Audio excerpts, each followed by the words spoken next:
What's going on, everyone? We got another squat day here, and this one was a little bit different. I wanted to focus on A, doing a lot of beltless work, and B, using these rubber bands to stretch. So here you can actually see me basically doing a little bit of a warm-up. Usually I do this like in 15 minutes or so, and you saw you just hooked this band on the door. And this particular band is from WOD Nation, that's WOD Nation, and they supply these bands along with some agility ropes, I guess you could say, like for skipping and whatnot. So here basically you just see me kind of stretching it out, and this is great for the lats. I also like to put my hand on the ground and sort of turn my torso and really get into it, sort of dig and feel it. And here you can see I actually like to hook the band up to the door again and kind of wrap it around my shoulder here and just kind of force the shoulder back. I find that when you like sit at the computer or type a lot, you know, you tend to get a little bit kyphotic just from slouching forward. So this tends to help a little bit with that, I find. And then from there I just go straight into this like hitchhiker thing where literally you're putting your fit thumb back like you're doing a hitchhike, picking up or getting picked up on the road. And you know, the band kind of pulls you back. You can use like things on the side of you, like you saw, just use the door frame there. You can use a chair to help leverage you. But yeah, I find this to be a great stretch, and you know, don't hesitate to get in there with your fingers and you know, get out any sort of knots or just general tightness. I find it just helps alleviate that. Here you can see I moved on to the I don't even know what the hell to call these. Let's call them like frog band squats. Basically wrap it around your knees and just focus on pressing out the knees again.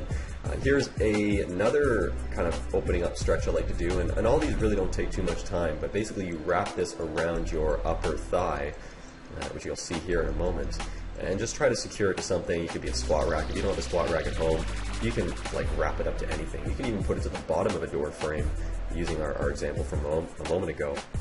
But here, yeah, you can see basically you want to tie it to something, and then you kind of just want to like take this like stance forward. And I'll put some links in the description below to other people doing this because I didn't want to focus the whole video on stretching. But you know, basically kind of like lunge into it, and you'll feel it really open up your hips. So here I'm opening up with, first I have the rubber bands around my knees again, and this is kind of helping with like forcing the knees out. And then in addition to that, I'm using these rubber bands to help really just force me down, and it almost like creates sticking points. So I'm going to put the weight of the resistance bands on the screen as we go through this video as well. Basically I warmed up keeping the bands around my knees and also keeping the bands on the bar, pulling it down. Again, this does create that extra sticking point, and it makes the weight just that much heavier. So once you reach the point where the bands start to get really tight, it's almost like they're pulling you downwards. So when you remove the bands from the lift entirely later, it's like the lift becomes a little bit easier during that sticking point, or at least you're more willing to grind through that sticking point and just have the patience to do so. Because I find sometimes when the weight's a little bit heavy and you reach that sticking point, it can feel like it's taking a year to break through that. So, you know, I like warming up like this because it just helps a little bit.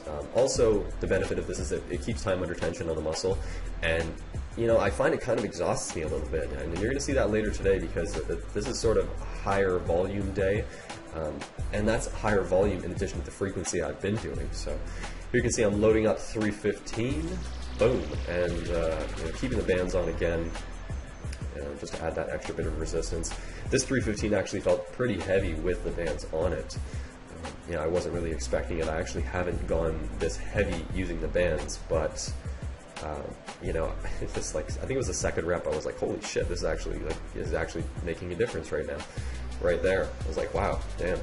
The other thing about this, and it's really important, is to keep those bands on the midpoint of the foot approximately, maybe just slightly to the front, but you know, you don't want to have them like positioned incorrectly because then your bar pad's going to get all screwy. So here you go, I removed the bands and I'm just doing some regular squats, and this is 365 it looks like, just for reps. Overall, I felt kind of exhausted today, and my breath, I was just having some difficulty with it, but you know, I still put the work in. Just in comparison to my previous squat sessions, and this again could be due to the frequency and volume overall, but in comparison to those, I find that the weight just moved much easier for me, and even I worked up to heavier weight going back like a week ago on my squat. So I think I may be kind of getting close to a point where I need to do a deload, but for now, everything seems to be still moving. It's just kind of like some days drain me more than others. So here we got 385 it looks like, and I think I got this for 3.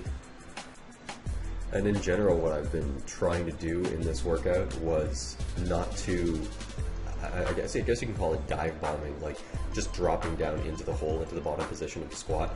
What I'm actually trying to do is just maintain like a tight, slow, controlled movement on the eccentric and concentric portion. So it just really allows me to control the weight a little bit better and avoid any sort of bar roll or anything like that. This was actually supposed to be for a double, but after doing the single, and again, I just felt so fatigued, I was like, damn, alright then. So I kind of just didn't bother going for the second rep. And then I kind of put on these bands, do a little bit of overload work. I figured, you know what, let's stay with the format and the theme of the video. And I use these rubber bands. Again, the resistance will be on the screen. And really this helps.